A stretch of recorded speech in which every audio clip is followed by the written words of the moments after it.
எல்லாருக்கும் இனிய புத்தாண்டு நல்வாழ்த்துக்கள். இந்த பராபவ வருடத்தில் எல்லோருக்கும் கஷ்டங்கள் தீர்ந்து உங்கள் வாழ்க்கை செழிப்பாக இருக்கட்டும்.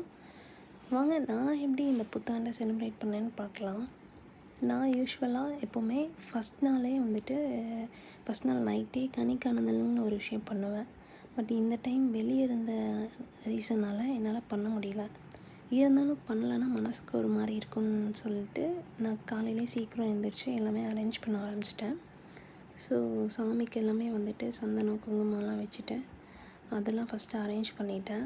அரேஞ்ச் பண்ணதுக்கப்புறம் அரிசி, வெல்லம், மஞ்சள், சுண்டல், உப்பு இந்த விஷயங்கள்லாம் எடுத்து வச்சுக்கிட்டேன். இது கூட பார்த்திங்கன்னா முக்கணிகள்னு சொல்கிற மா, பலா, வாழை வச்சு தான் சாமி கும்பிடணும். பட் எனக்கு நான் லேட்டாக போன ரீசனால் எனக்கு பலாப்பழம் கிடைக்கல. ஸோ அதனால் நான் மாம்பழம், வாழைப்பழம் இதை வச்சு சாமி கும்பிட்டேன்.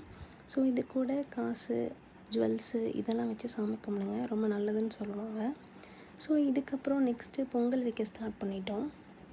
எங்கள் அம்மா வீட்டில் பொங்கல் வைக்கிறது வழக்கம். ஏன்னா அப்போ தான் வாழ்க்கையில் நல்லா எல்லா வளமும் வரும், எல்லோரும் நோய் நொடி இல்லாமல் அந்த பொங்குறது போல் வாழ்க்கை உயர்ந்திருக்கும் அப்படிங்கிற மாதிரி சொல்லுவாங்க.